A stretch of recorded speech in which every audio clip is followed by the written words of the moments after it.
Hallo und herzlich willkommen zu einem neuen Video von Wohnmobile privat mit Vermietung. Mein Name ist David und heute geht es um die Vermietung von Wohnmobilen. Ich vermiete ja mein privates Wohnmobil, darüber habe ich schon verschiedene Videos gemacht. Jetzt geht es nochmal darum, lohnt es sich denn auch darüber hinaus mehrere Wohnmobile zu vermieten? Macht das Sinn? Was sagen die Zahlen? Wir schauen es uns näher an. Bis gleich.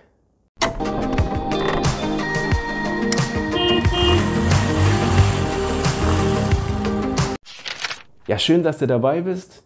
Grundsätzlich jetzt erstmal die Frage, wie kommt man auf den Gedanken, mehrere Mobile vermieten zu wollen? Natürlich gibt es den einen oder anderen, der sagt von vornherein, ich möchte eine Vermietung aufmachen von Wohnmobilen. Für den ist natürlich gleich auch interessant, mal die Zahlen zu sehen von jemandem, der Erfahrung hat, wie viel bekomme ich denn so pro Übernachtung und dann auch im Jahr? Was sind denn so realistische Einnahmen, die möglich sind?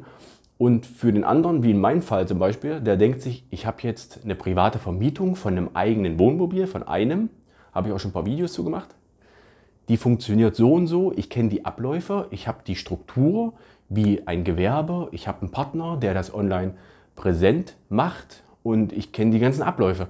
Ist ja jetzt eigentlich vermeintlich ein Klacks, ein zweites daneben zu stellen und die Vermietung sozusagen in die Breite zu führen und mehrere Vermietungen anzubieten und mehrere Mobile anzubieten, hat verschiedene Vorteile, weil man zum Beispiel sagen kann, ich habe eine Doppelanfrage, ich habe ein zweites Mobil, kann ich abgeben. Oder es gibt ein Problem bei dem Mobil, ich habe noch ein zweites zur Reserve, dann nehmen Sie doch das jetzt in dem Fall, weil das andere kam zum Beispiel defekt zurück und kann nicht repariert werden. Abgesehen davon hat man vielleicht den Vorteil, dass man, wenn man privat weg möchte und sein eines privates Mobil, was man besitzt, ist vielleicht vermietet, dann hätte man natürlich, wenn man mehrere hat, die Chance, vermeintliche Chance, dass eins gerade frei ist, was man dann privat auch nutzen kann. Ne? Bringt allerdings auch ein paar Nachteile mit sich, wie zum Beispiel, dass das zusätzliche Mobil nicht einfach auf den normalen Parkplatz gestellt werden kann. Mein privates habe ich vor der Tür stehen, das geht so. Wenn ich mir jetzt noch weitere anschaffen würde, müsste ich natürlich mir einen Platz suchen, einen Stellplatz, eine Scheune, eine Halle. Da entstehen natürlich zusätzliche Kosten, die ich jetzt momentan nicht habe. Die alle sind allerdings in meine Kalkulation eingeflossen und zu der kommen wir jetzt. Jetzt wollen wir uns mal die Zahlen genauer anschauen. Ich bin in meiner Kalkulation komplett von einem gebrauchten Mobil ausgegangen.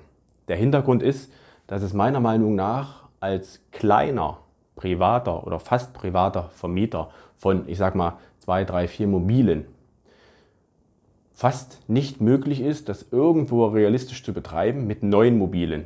Meine Meinung. Der Hintergrund ist, dass so ein neues Mobil natürlich von den Anschaffungskosten viel, viel höher ist. Das heißt, meine laufenden monatlichen Kosten sind auch nochmal schätzungsweise 200 Euro höher. Und diese 200 Euro sind 2.500 Euro im Jahr. Das ist natürlich ein hoher Kostenfaktor. Ein Verlust quasi. Jetzt ist natürlich die Frage, warum machen das ganz viele große Vermietung, dass die neue Mobile anbieten und jedes Jahr wieder. Meiner Meinung nach ist es so, dass die grundsätzlich erstmal kaufen die ganz viele. Das heißt, die kriegen ganz andere Anschaffungspreise. Die machen schon quasi beim Einkauf Gewinn. Wenn die das Ding nach einem Jahr wieder verkaufen als gebraucht, dann sind die wahrscheinlich immer noch auf Null. Das heißt, die kaufen das für einen Preis und nach einem Jahr geben sie es für denselben Preis heraus. Vielleicht. Ja? Wissen tue ich es nicht, ich gehe einfach mal davon aus. Und in der Zwischenzeit wird das Mobil vermietet.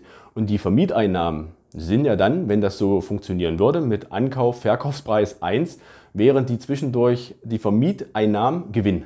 Ja? Nur mal als Beispiel. Abgesehen davon haben die in den allermeisten Fällen sogar eigene Werkstätten. Wenn das zum Beispiel auch so ein Verkauf ist, dann haben die in den allermeisten Fällen eigene Werkstätten. Und wenn da mal ein Schadenfall ist, der von der Versicherung bezahlt wird, ein Kundenschaden, dann ist das sogar in dem Fall Wiedergewinn, weil die eigene Werkstatt das Versicherungsgeld bekommt und macht eine Reparatur. Ne? Also selbst in diesen Fällen ist das nochmal von Vorteil, wo man hingegen als kleiner, fast privater Vermieter das alles aus der Hand geben muss und sagen muss, ja, ich habe jetzt hier einen Schaden, muss ich in die Werkstatt geben. Ne? Wobei ich hier auch bei dem Video gezeigt habe, was man als Kleiner in Sachen Reparaturen und Schäden nochmal bedenken kann, um das natürlich sinnvoller zu gestalten. Ne? Allerdings kommt man da natürlich mit so einem großen Player nicht mit. Ja? Deswegen ist es meiner Meinung nach nur für die Großen möglich und sinnvoll. Für die ist es natürlich sinnvoll, das so zu machen. Für einen Kleinen meiner Meinung nach schwierig. Ja? Deswegen rechne ich mit einem gebrauchten Mobil. Das ist aus meiner Sicht der einzige Weg. Und da gehe ich jetzt mal von meinen kompletten Kalkulationen davon aus, dass wir ein Mobil kaufen für 30.000 Euro. 30.000 Euro, 7 Meter Länge ungefähr, 100.000 Kilometer, sind jetzt mal Pauschalwerte. Ihr wisst selbst, der Gebrauchtmarkt von Wohnmobilen ist extrem stabil. Das heißt, die kosten lange viel Geld, obwohl die vielleicht schon ein paar Jahre haben und ein paar Kilometer haben und so. Die Preise sind relativ stabil. Deswegen gehe ich jetzt mal von 30.000 aus und rechne jetzt mal grob, ganz grob 5.000 Euro Zinsen rein. Wenn ihr sagt in eurer privaten Kalkulation, nee, die 30.000 habe ich so, dann könnt ihr das natürlich ein bisschen verändern. Ich bin jetzt davon ausgegangen, 30.000 Euro, ein bisschen Zinsen, dann Steuern, 20 Euro im Monat, Versicherung, 50 Euro im Monat, Reparatur und Instandhaltung, 50 Euro im Monat. Sage ich so klar, weil es ist eigentlich unrealistisch, zu niedrig. Und 50 Euro für einen Stellplatz. Stellplatz, ganz klar, im Unterschied zu einem privaten einzelnen Mobil, wie ich es habe, was man vermietet, was man vor die Tür stellen kann, kann man natürlich 2, 3, 4 weitere nicht einfach noch vor die Tür stellen oder an die Straße. Da muss man dann in Kauf nehmen, dass dann wieder zusätzliche Kosten entstehen für einen Stellplatz, eine Scheune oder eine Halle. Die habe ich mal 50 Euro für angenommen. Außerdem habe ich gerade gesagt, Reparatur, Instandhaltung 50 Euro. Ist sehr, sehr niedrig gerechnet. Bitte beachtet das. Denn wenn zum Beispiel mal neue Reifen angeschafft werden müssen, neuer Satz Reifen, wisst ihr selber, da ist man schnell bei 700, 800 Euro. Und dann passen natürlich diese 50 Euro in dem Fall schon überhaupt nicht mehr. Abgesehen davon sind natürlich Dichtigkeitsprüfungen, Abgas und TÜV immer fällig. Und es kann auch mal einfach eine normale Reparatur kommen, wo mal einfach was kaputt geht. Ja? Von daher, die 50 Euro sind eigentlich ein bisschen zu tief, aber ich habe die jetzt einfach mal in dem Fall angenommen. Bedenkt das aber. Ja? Man hat ja nicht immer einen neuen Satz Reifen. Also 50 Euro im Monat. Da kommen wir auf monatlich 460 Euro Ausgaben. Die sind erstmal da. Ob er vermietet oder nicht, die sind da. Dann gehen wir jetzt mal auf die Einnahmenseite.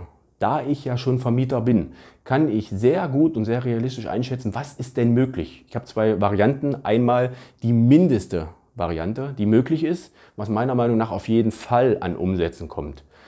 Ihr seht, ich habe jetzt mal gerechnet mit 73 Euro am Tag, das heißt so eine bessere Zeit, Frühjahr bis Herbst, 73 Euro am Tag, die man nehmen kann.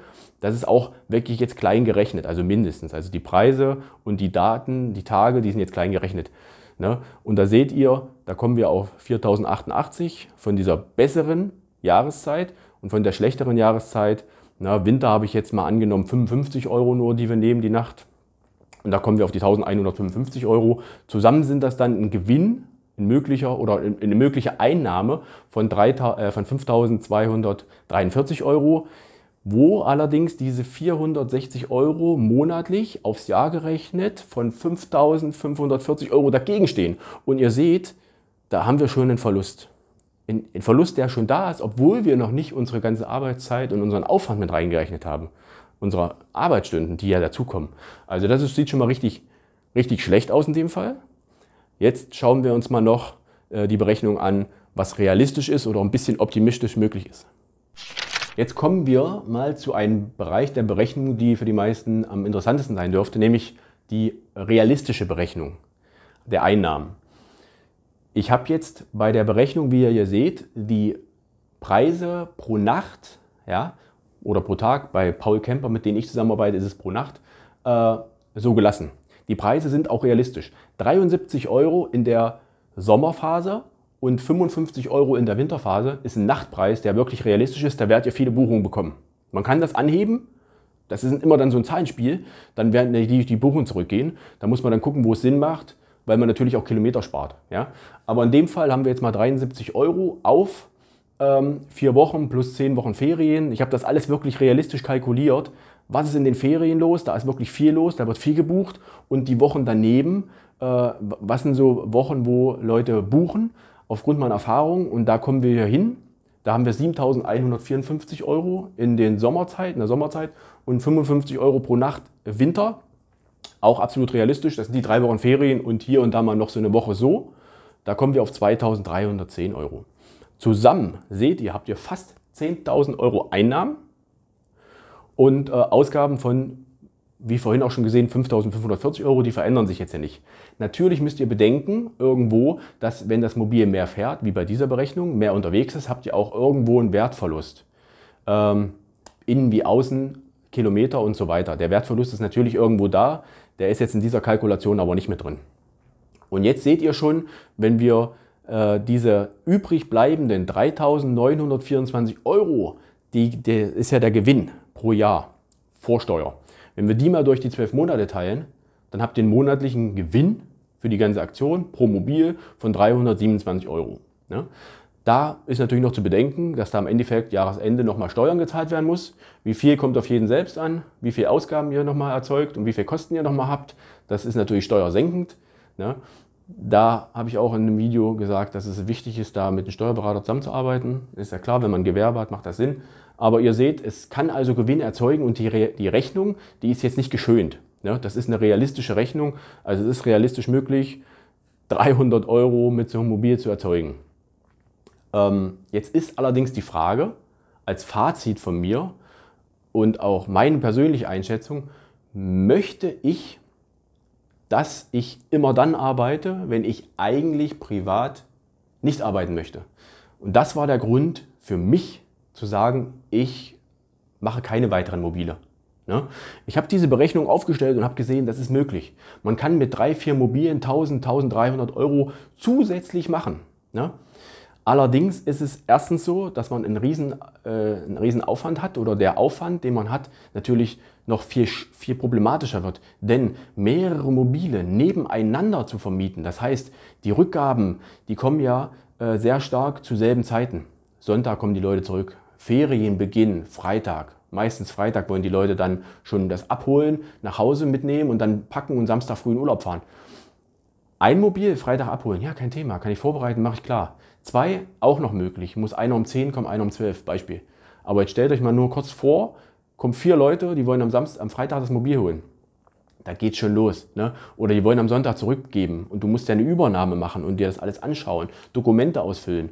Also das wird dann auch vom Arbeitsablauf, ja, und auch von der ganzen Terminplanung. Und manchmal kommt auch einer ein bisschen zu spät zurück und der neue Kunde wartet vielleicht schon. Kommt vielleicht aus München oder wo auch immer und übernimmt in Kassel ein Mobil. Die warten dann. Ne? Also das wird dann vom Aufwand und vom Stressfaktor viel größer. Man ist ja alleine, man hat ja keine Mitarbeiter. Und was für mich der riesengroße Punkt war, der ausschlaggebende Punkt, um zu sagen, nein, mache ich nicht, ist der Moment, wo die meiste Arbeit anfällt. Nämlich in den Ferien, ja, zum Beispiel, oder in der Sommerzeit, wo man eigentlich als Mobilist, als Camper selbst unterwegs sein möchte.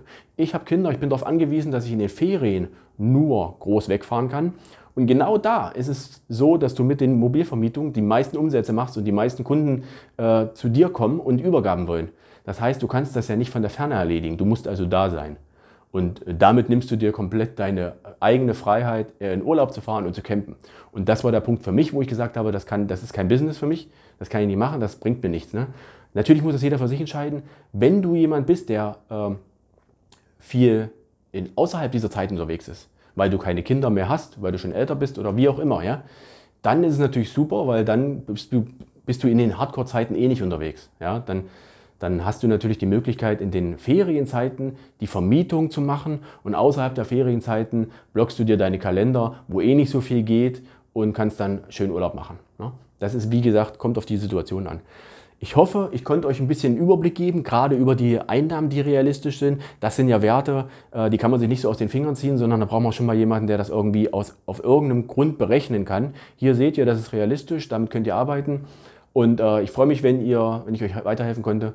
Ich freue mich natürlich, wenn ihr den Kanal abonniert, wenn ihr zukünftig dabei seid bei weiteren Videos zum Thema Vermietung und aber auch zu allen möglichen Themen, die das Wohnmobil betreffen. Ich freue mich auch, wenn ihr natürlich einen Daumen hoch da lasst als Bestätigung. Das ist immer ganz schön. Und ansonsten wünsche ich euch eine schöne Zeit, schöne Reisen, alles Gute, viel Spaß, bis bald.